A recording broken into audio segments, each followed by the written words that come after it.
So what I will do is to kick off some of the conversation by looking at some of the things that we have found really help to drive innovation. But to do that, I really have to acknowledge what to me is the most exciting part of innovation, and that is the teamwork involved, the ability to build new sorts of cooperation. And so my laboratory group is really a testament more than anything else to the types of people that come and want to brave what I would call the excitement, but also the terror of being, within the academic world, interdisciplinary.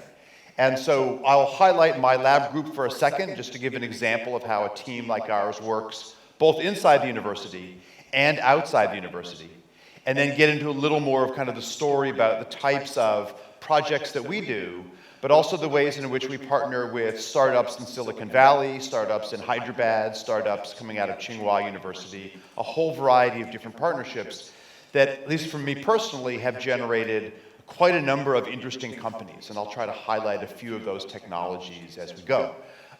For me, again, it really begins with a lab group, and my team has a bias towards physicists and physical chemists.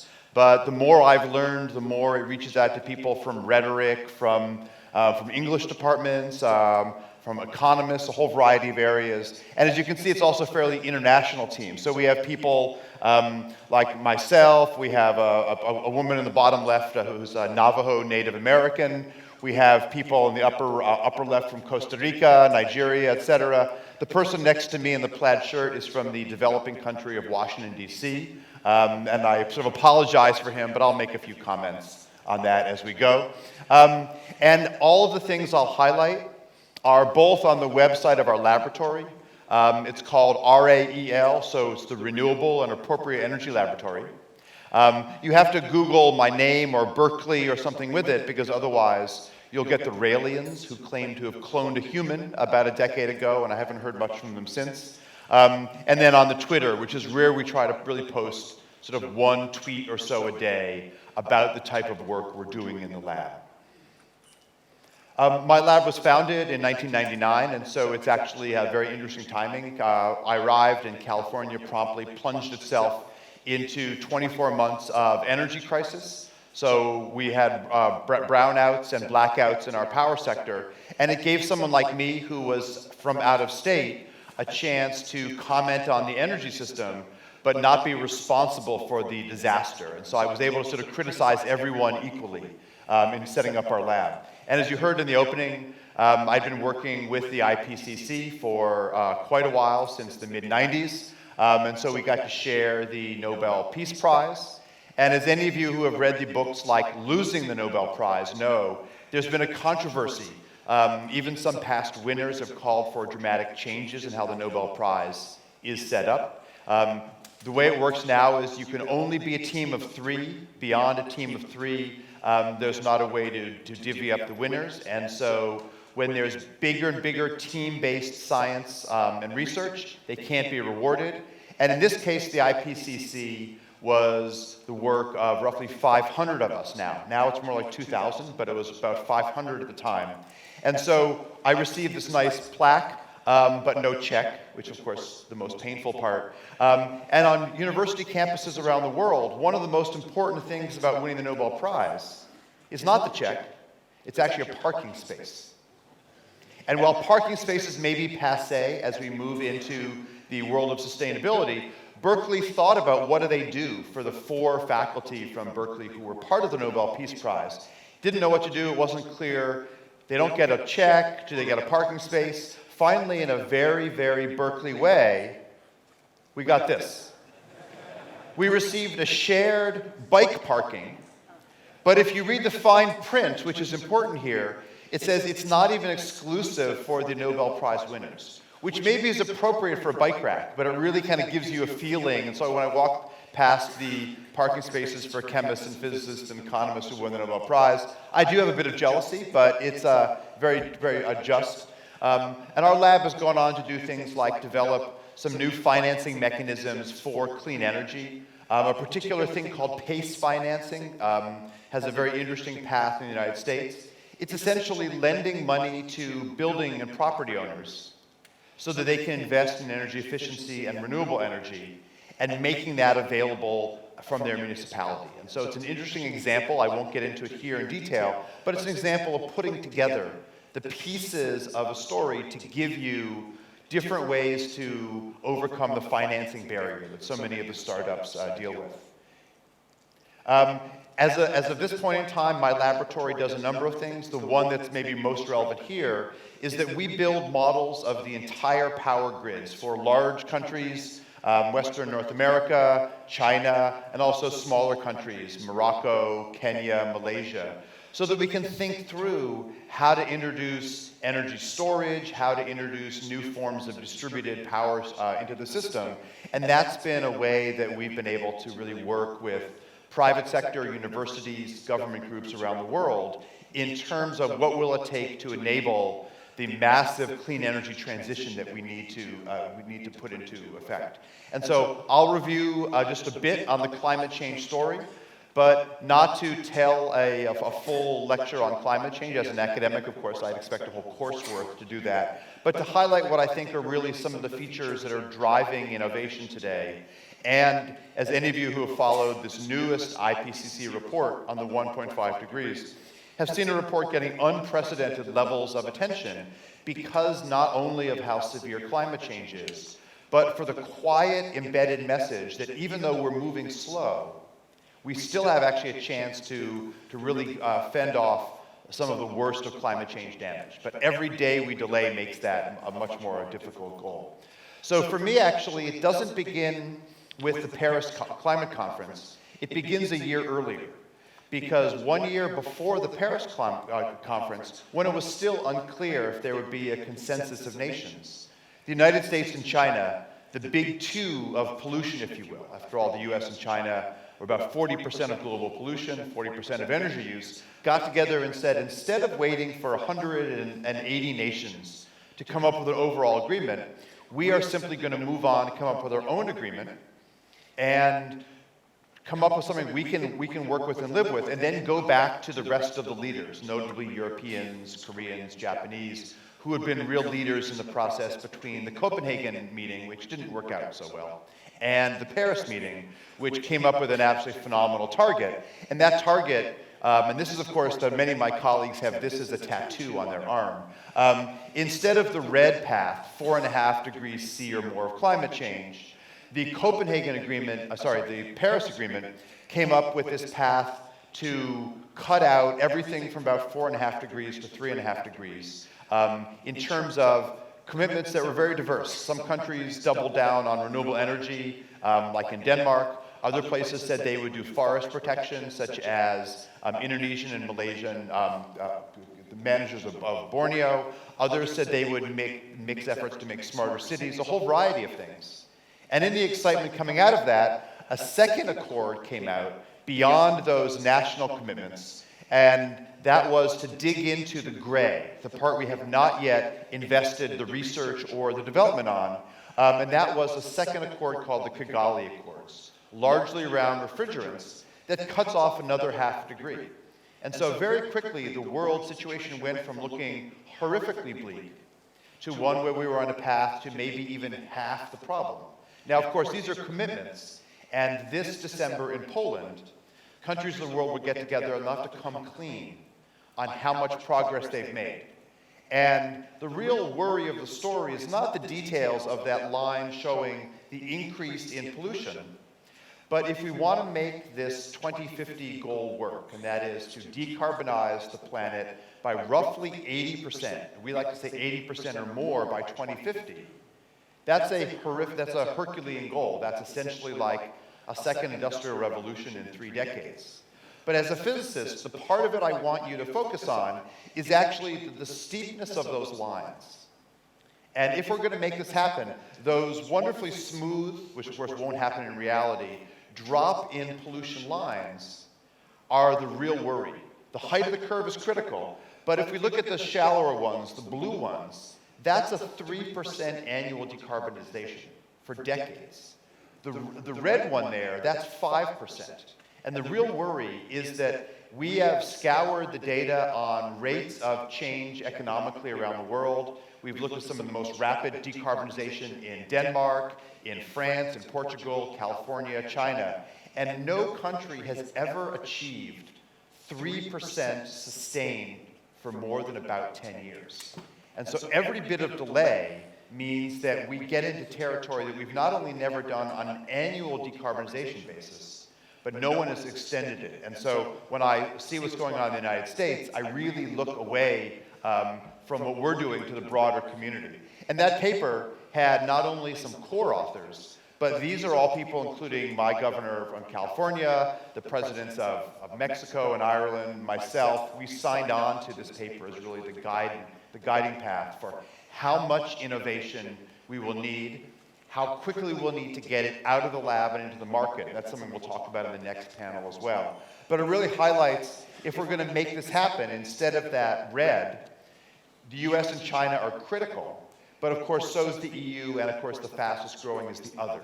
And so we're going to really need to spread these innovations to countries that you might not have thought of working in for quite some time. All of these pathways to get us there ultimately require something that we didn't think was even a possible part of the story a while ago. It's not just going from dirty energy to clean energy, but all of these lines dip negative, meaning the conversation about negative emissions. And negative emissions is anything from growing trees, that's the form of negative emissions that I'm a fan of, or smarter agriculture, but also the scarier world of potential geoengineering. And we'll talk about some of these as we go along. So my lab works, again, with many partners.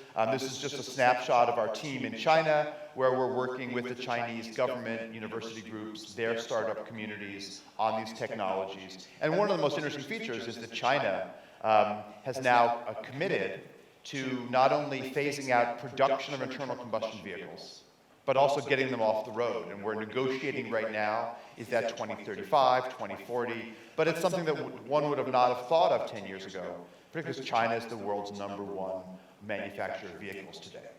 Now, unfortunately, you may have heard that we had a bit of a turmoil. My academic colleagues are really kind of trying to figure out how we deal with a world where, of course, the climate of the US is perfect, as is highlighted here. Why would we want to change such a thing? But we know we need to change such a thing.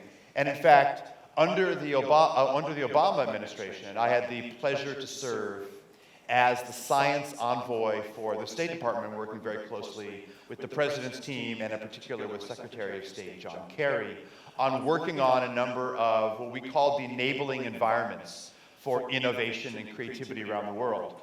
Well, we did that. I can only work so far with the administration of Mr. Trump. And so about 7 months into his administration, I resigned. And of course, I found out that the way you resign in the US now is that you tweet. That being the main mechanism to communicate apparently with the president. So I did write a resignation letter, and I was very proud of some of the individual statements I put in there about leaving the Paris Accord is not acceptable, et cetera, et cetera. But I, of course, also I did admit I embedded a message in my tweet as well. And that message was very popular in California.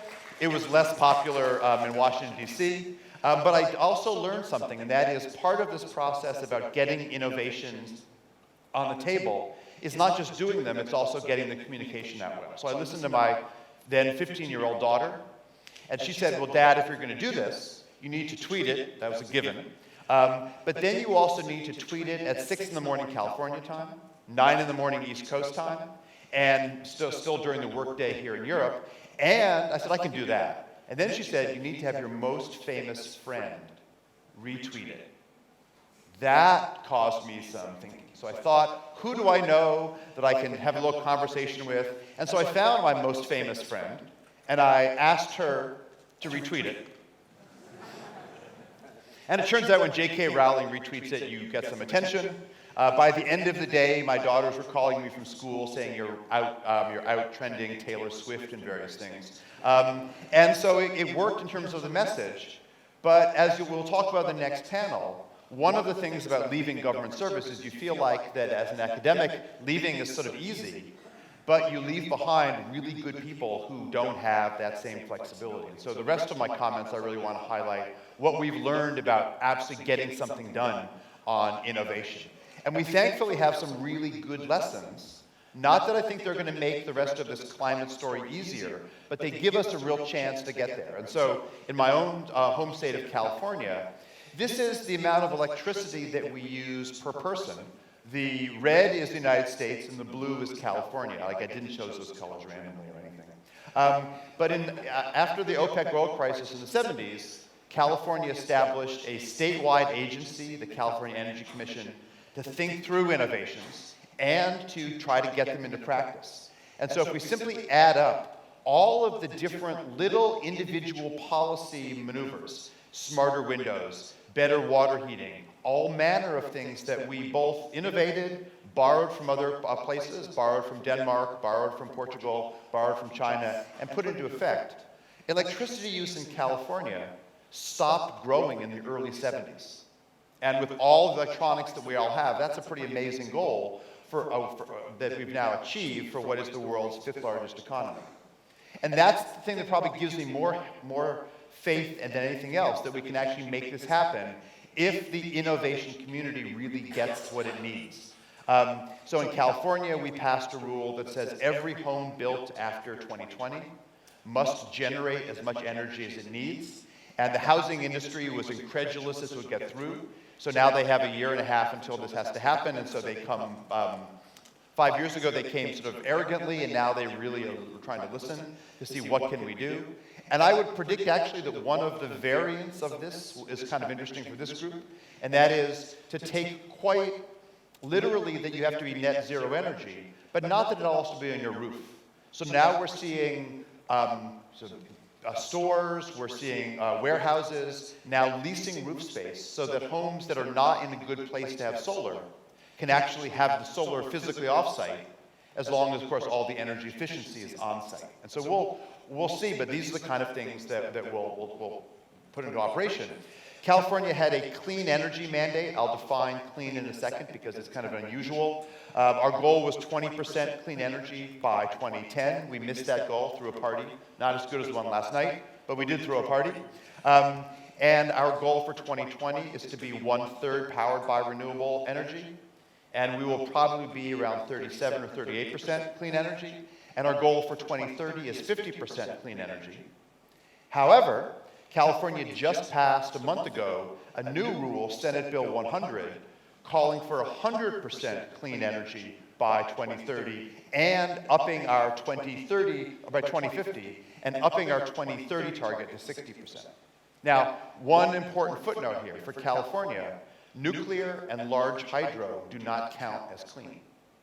So they are not part of these individual state targets. They will count for our 2045 goal, but this is the kind of mix of policy and regulatory side that we believe really will enable the kind of work that so many of you are doing in terms of bringing new companies to light. And so when we work on these targets, one of the things that's most interesting is that clean energy jobs grow far faster than dirty energy jobs for each amount of each dollar invested. And so what we see right now is that if you invest in energy efficiency or wind or solar or energy storage, you often get 2 or 3 times more jobs out than you do by the same investment in coal, oil, or gas. Now, this is not actually because these technologies are superior, even though I think they are. It's because these are new industries, and so you're investing in people, new technologies, and companies. You're not simply pouring some of the money literally into the resource itself. Clean energy and energy efficiency is all about innovation, companies, and capital, not about fuels. And so this is literally a dividend for the places like Denmark that went first and early in building their industries. Now, this is my most favorite and most complex graph that I'll show. This is a report put out by the US National Renewable Energy Laboratory. Every year they plot, just for solar, what is the most efficient solar technology. So efficiency's on the left. Over on the right is those individual highest numbers, and the colors represent different types of solar cells.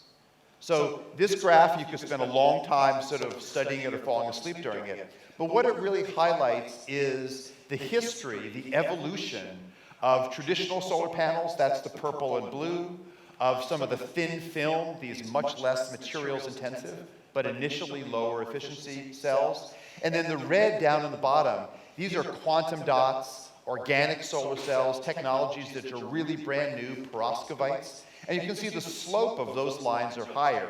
They're improving more quickly, but they have a lot of ground to catch up.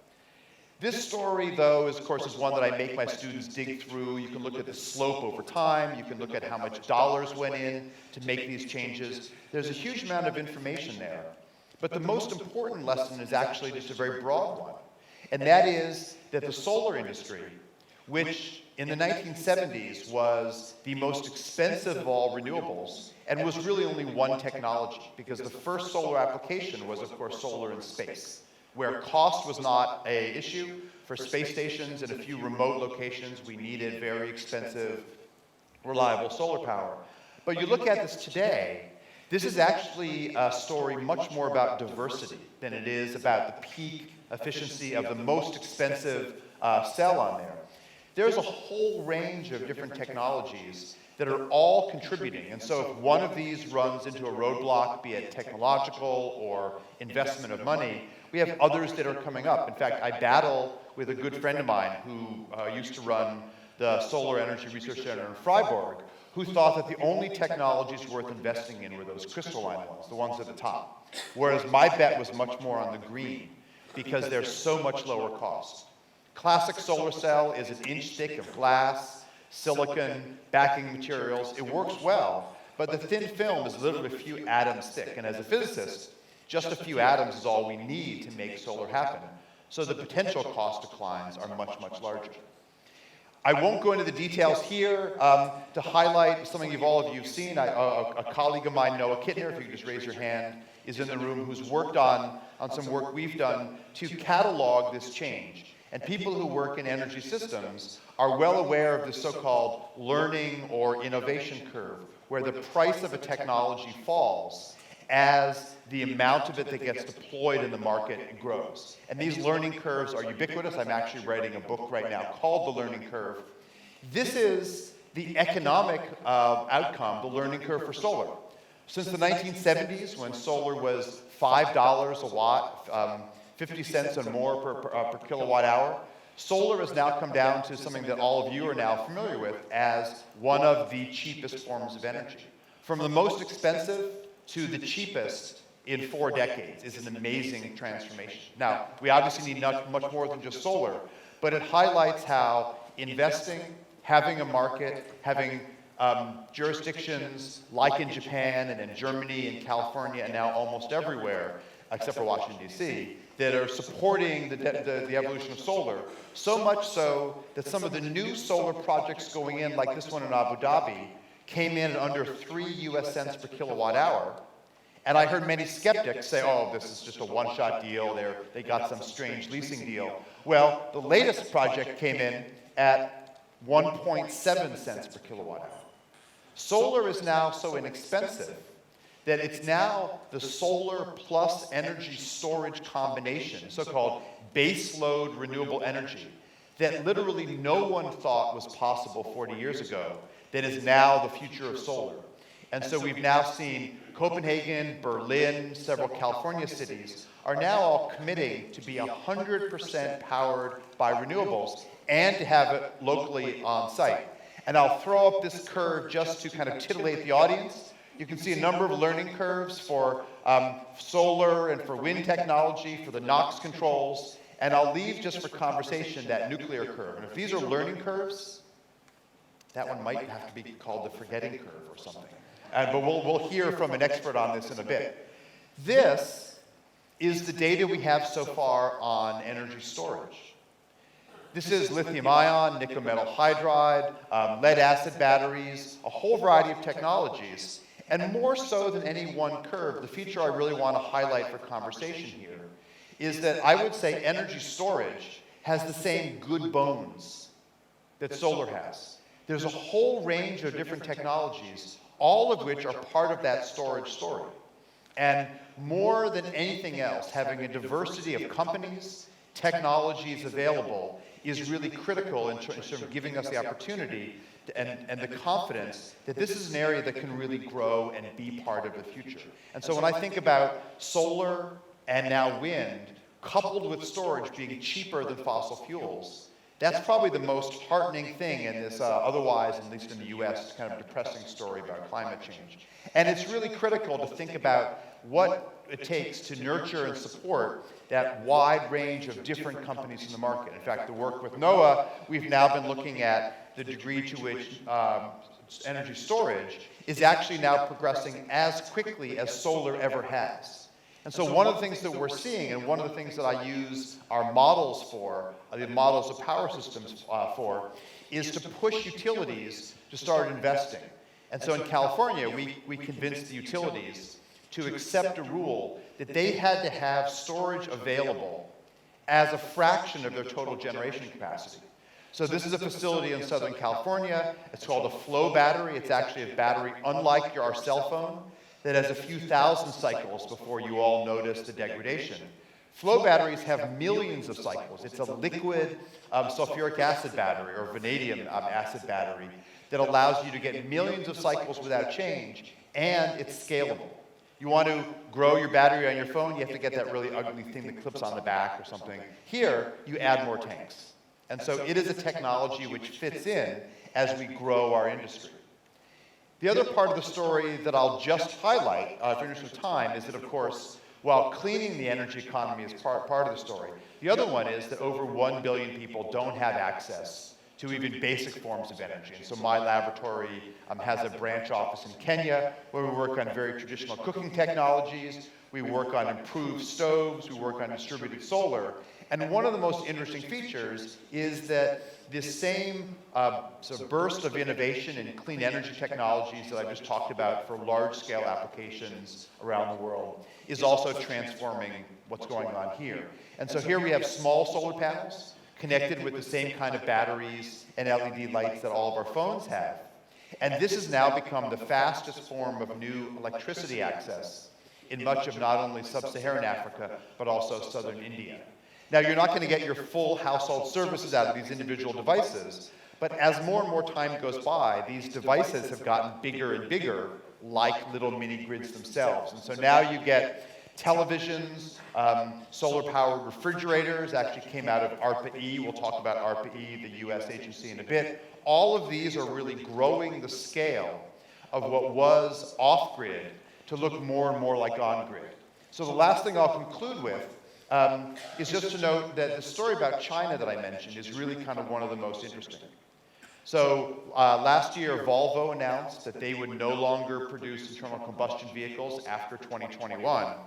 And that sounded great. I mean, Volvo's in a place to do that, and it sort of makes sense. But really, no one thought that what is happening in China could take place. And that is that China, which has rightly received all of this negative press for horrific air quality, building a new coal plant every 2 weeks.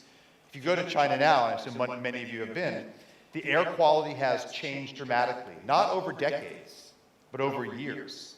And China, that put a huge amount of investment into becoming the world's largest producer of cars, now they're on a path to decarbonize, to become the world's largest deployer of electric vehicles.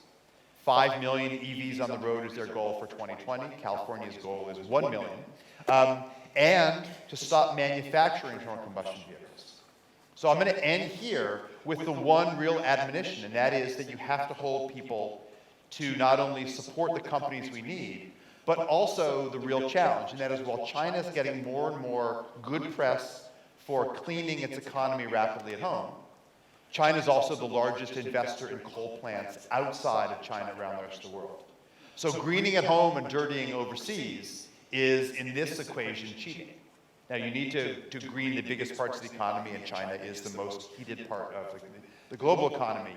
But to be investing in coal plants in Kenya and Bangladesh and Kosovo and a variety of places just doesn't work. And so one of the things that we need is the range of innovators in this room to not only find the ways to work in areas where you know the regulatory rules in your home country, in a parallel country within the EU or somewhere nearby, but to make sure that we don't leave behind the rest of the story. And again, that's what we'll talk about in the conversation. And I wanted to thank you for having me here today to engage in this. Thank you very much.